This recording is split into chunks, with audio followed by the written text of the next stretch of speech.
C'était trop bon. Vert, c'était des épinards. Je me souviens pas. Un peu de tout. Des frites. T'as mangé quoi à la cantine ? Dans les coulisses des cantines scolaires. Un podcast proposé par Sodexo. Et ce midi, vous avez mangé quoi à la cantine ? Il y avait de la ratatouille. Moi, je préfère celle de papa. Bah encore heureux, parce que celle de papa, elle est faite maison. Alors qu'à la cantine, c'est de la conserve ou des plats industriels à réchauffer. Alors ça, Elodie, c'est ce qu'on appelle un bon préjugé. Parce que cette ratatouille, figurez-vous qu'elle a été préparée par des cuisiniers professionnels avec des légumes frais. Suivez-moi, je vous emmène au cœur d'une cuisine centrale pour découvrir l'envers du décor. Et aujourd'hui, je vous emmène du côté de Brignoles. Brignoles, où se trouve Toc et Sens, qui est l'une des cuisines centrales de Sodexo. J'ai décidé d'aller laisser traîner mon micro pour voir un peu comment sont fabriqués les repas de nos bambins. Et c'est Angélique qui m'accueille. Bonjour Angélique.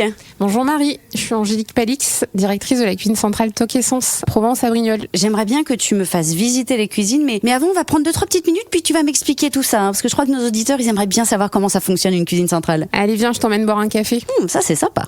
Angélique, ça y est, le café a coulé, on est bien installé et j'aimerais que tu me parles de ton rôle. C'est quoi une directrice de cuisine centrale ? Et mon rôle, ça va être d'accompagner les équipes pour permettre la fabrication et la livraison des repas. Puis après, je vais aussi être en lien avec les clients, être à leur écoute. Et puis, je vais m'occuper aussi de la gestion financière du site. Alors pour ceux qui nous écoutent, une cuisine centrale, finalement, ça ressemble à quoi ? Ici, c'est un grand bâtiment. 937 mètres carrés à peu près. Quand tu rentres, tu as différentes zones. Tu verras, donc il y a une zone d'accueil avec des bureaux. Et puis, si tu te faufiles dans la partie production, tu rentreras dans des couloirs où on va réceptionner les marchandises. Et puis, des lieux de stockage avec plein de frigos. Puis, on poursuit dans la zone chaude. Là, il y aura beaucoup de bruit. Ils vont être en train de cuire, de faire mijoter, etc. Tu as aussi des zones froides où on va préparer des entrées, faire des gâteaux, conditionner des barquettes froides ou des gastro froids et puis on poursuivra la visite dans ce qu'on appelle une zone d'allotissement et puis là on verra les camions partir sur le quai de livraison. Finalement c'est comme ma cuisine, ta cuisine, en plus gros, c'est ça ? Exactement, on va découper, on va battre, on va faire mijoter, on va goûter, assaisonner, un peu comme à la maison. Et le matériel, tu retrouveras des fours, des frigos, des sauteuses, des cocottes minutes, c'est vraiment pareil qu'à la maison. En plus gros quand même. Mais en plus gros. Oui, parce que moi, je fais pas autant de quantité. En parlant de quantité, combien il y a de repas qui sont préparés ici en moyenne par jour ? Ici, on produit 5200 repas par jour. Ça fait beaucoup, non ? En effet, il y a de quoi faire une grosse cousinade là. J'aimerais que tu m'emmènes du côté de la cuisine maintenant. Tu peux me dire qui on va rencontrer aujourd'hui, ce que je vais pouvoir voir ? Qu'est-ce qu'on va retrouver comme type de métier ? Tu vas pouvoir croiser une diététicienne. On a aussi beaucoup de cuisiniers de différents niveaux, des magasiniers à la réception, des personnes qui conditionnent. Et puis des allotisseurs et des livreurs. Je crois qu'il faut qu'on s'habille, qu'on mette un équipement en particulier, c'est ça ? Oui, blouse, charlotte et masque. Eh ben on va être jolis. Comme d'habitude. Et après s'être équipé correctement, il est temps de rentrer dans ce qu'on appelle la zone chaude. Bonjour, qui es-tu ? Bonjour, je m'appelle Dylan, je suis seconde cuisine chez Sodexo. Aujourd'hui, je vous avais cuisiné avec moi une bonne ratatouille fraîche. C'est parti. Dis donc, ça fait une sacrée quantité de légumes. Depuis quand ils ont été coupés et c'est destiné à faire combien en quantité de ratatouille ? Ça a été coupé ce matin sur les coups de 7h, 7h30 par le déconditionnement. C'est que des légumes frais qui ont été décontaminés et ensuite bien lavés et tout. Et là, c'est pour une quantité de 18 kilos. Mais là, c'est une quantité qui est pas énorme pour nous. En général, on peut aller jusqu'à 200 kilos ou même 300 kilos de ratatouille. Là, on va la lancer dans la petite sauteuse qui a une quantité de 50 litres. Et des fois, on peut la lancer dans la marmite qui a une quantité de 300 litres pour les recettes. J'imagine que pour toi, en tant que cuisinier, c'est hyper satisfaisant à la fois de faire de la grosse quantité et du collectif, mais pour autant de faire du produit frais. Et ici, c'est vrai qu'on a quand même pas mal de frais. C'est plus de préparation, c'est plus compliqué à préparer, mais après oui, c'est meilleur au goût et puis même pour nous de préparer du frais, c'est quand même mieux. Bon, je vais te laisser à ta ratatouille alors. Oui, pas de souci. Qu'est-ce que tu mets en premier, les oignons, non ? Et on va envoyer les oignons. On a mis l'huile à chauffer et là on a lancé la sauteuse à 160 degrés et là on va mettre les oignons à faire revenir un peu et ensuite on ajoutera les aubergines. Et ben voilà, c'est comme à la maison, sauf que c'est dans une sauteuse avec une capacité de 50 litres, tout simplement. On l'a entendu, Dylan a mis à cuire beaucoup de légumes en vue d'une ratatouille. Mais d'où viennent-ils ces légumes? Je vous propose de revenir un petit peu en arrière et d'aller du côté de la découpe. Et pourquoi pas même de la livraison. Ah oui, là, il fait vraiment beaucoup plus froid. Et je me dirige vers Christophe, c'est ça? C'est ça, Christophe. Je suis cuisinier à la préparation froide. C'est ici que nous préparons en fait toutes les entrées. On fait les découpes de légumes, on fait les pâtisseries et on prépare les recettes pour les préparations chaudes. Et Christophe, là-bas, j'aperçois de belles courgettes, une sacrée quantité. Tu me montres? Oui, tout à fait. Ici, nous avons les courgettes pour une école en particulier qui est Châteauneuf où nous récupérons leurs légumes locaux et nous préparons du coup une recette qui est là en l'occurrence, ce sont des courgettes provençales. Leurs légumes locaux, c'est-à-dire? Ça veut dire qu'ils ont un maraîcher sur place qui, quand on a des préparations à base de légumes frais, nous amène leurs légumes et nous les préparons pour diverses recettes, dont là en l'occurrence des courgettes provençales.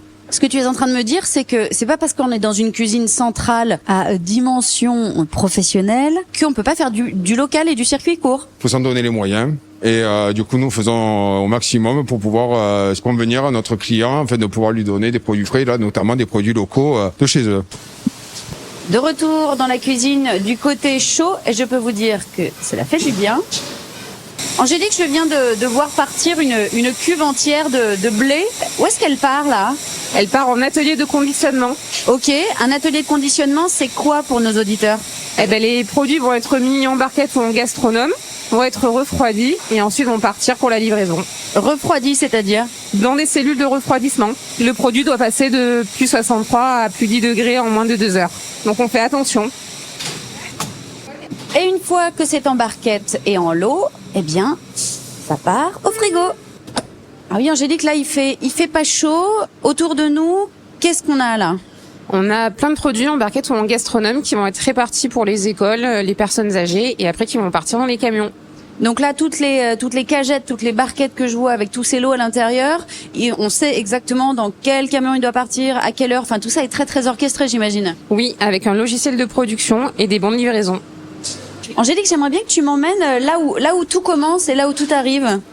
On se trouve sur le quai de réception des marchandises. Alors, des marchandises qui arrivent quasi tous les jours? Tous les jours, on a plusieurs fournisseurs qui livrent. Alors là, Angélique, on est un petit peu là où tout commence, c'est ça? Oui, on se trouve sur le quai de réception des marchandises. Et ici, tous les matins, il y a plusieurs fournisseurs qui arrivent et qui nous livrent plusieurs produits. Des produits frais, souvent. Oui, très souvent. Et quelquefois aussi des produits locaux. Alors, des produits locaux, par exemple, au moment où nous tournons ce podcast, on est au début de l'été, à la fin du printemps. Qu'est-ce qu'il y a en ce moment comme fruits? Mais peut-être qu'il y a quelqu'un d'autre qui peut me répondre, non? Tu me présentes? Oui, je t'emmène voir Sabrina. Super, bonjour Sabrina. Bonjour.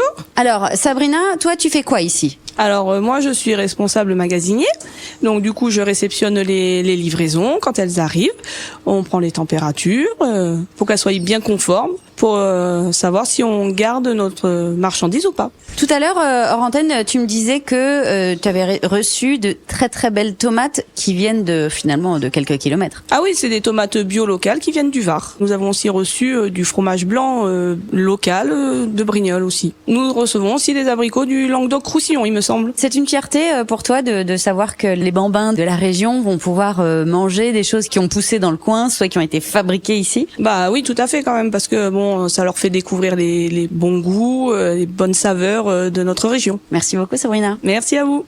Et on file sur le quai de chargement où les repas s'apprêtent à partir vers les écoles et autres crèches. Et voilà, c'est parti. Bye bye les bons plats. Alors Elodie, vous voyez bien que les plats servis à la cantine sont cuisinés par de vrais cuisiniers. C'est juste que ça se passe dans une cuisine plus grande que la vôtre et la mienne. En effet. Il va falloir que mon mari perfectionne sa recette de ratatouille pour ne pas se faire détrôner alors. En tout cas, avec toute une équipe de cuisiniers professionnels, on peut être rassuré. Les repas de la cantine sont entre de bonnes mains et pour proposer aux enfants une cuisine savoureuse, les produits utilisés pour confectionner les plats sont rigoureusement sélectionnés. Les produits de qualité, frais, de saison sont ainsi privilégiés avec une part belle donnée aux produits locaux. C'est avec cet épisode que se termine notre première saison de T'as mangé quoi à la cantine. N'oubliez pas de commenter, liker, nous mettre des étoiles et bien sûr partager les 5 épisodes déjà disponibles sur toutes les plateformes. En attendant de vous retrouver, prenez soin de vous et n'oubliez pas tous les soirs de leur demander T'as mangé quoi à la cantine? à très vite.